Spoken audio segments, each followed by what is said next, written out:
4 weeks into the Nebraska Cornhusker football season, and the topic of conversation is still focusing on the young Husker defense. NTV's Dave Greek and Megan Scolio have more. A lot of Husker offense, 59 points and over 600 yards, but the real story coming out of Saturday is the fact that the defense gave up 465 yards to South Dakota State. Megan Scolio with more.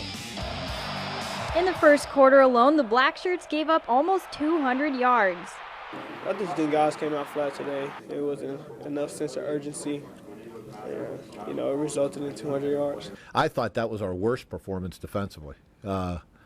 And for a lot of reasons. I mean, it just fundamentally, technique-wise. The Huskers now have 2 weeks to go back to the basics and fix the little mistakes before they open Big Ten play against Illinois. They get fundamentally better. I mean, it doesn't matter what you call. If you're not tackling well, if you're not getting off blocks, I mean, it doesn't matter what defense you call if that's the case. So we got to get fundamentally better during these bye weeks. Oh yeah, I think we're gonna go back to the basics, doing a little more tackling, I think, and going over more assignments, based assignments and stuff, trying to get everybody on the right page. Something the Blackshirts have been struggling with. You have to play good defense. You have to have 11 guys playing it together. And, a lot of times when there's deficiencies on what you see, it's 10 guys that are usually doing the right thing and one guy who isn't. Bo Pelini and the rest of the coaching staff are using this time off to change the attitude of this young group.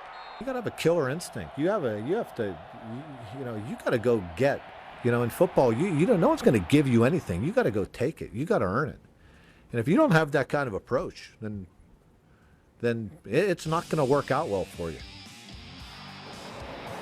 Thanks, Megan. The Huskers defense did show some promise in the turnover department, but now they need to put it together for all 4 quarters. With our Big Red Rundown, Dave Greek, NTV Sports. Hastings College started off the year strong with 1 win and 1 close finish, but fell hard to Doane this past weekend, 62-7. The Tigers finished with 404 yards, while the Broncos only compiled 171. 2 false starts, a muffed punt, and a blocked punt right from the get-go rattled the Broncos to a point of no return, losing to the Tigers at home for the first time since 1997. We just didn't come out and we didn't play smart and we didn't coach smart. And what we got to be able to do is we got to be able to answer that bell when those negatives happen. And we didn't do that. And one negative on top of another equals a lot of points on the scoreboard for one team and not a lot on the other team, on the other side for us. So that's what we talked a lot to the guys about on Sunday. You got to face adversity a little bit stronger and be a little bit more mentally tough. With the loss, Hastings falls to 1-2 on the year. They hit the road this weekend to take on Dakota Wesleyan. The Northwest Vikings volleyball squad is not one to mess with this season. 12 matches in, and they have yet to see a loss.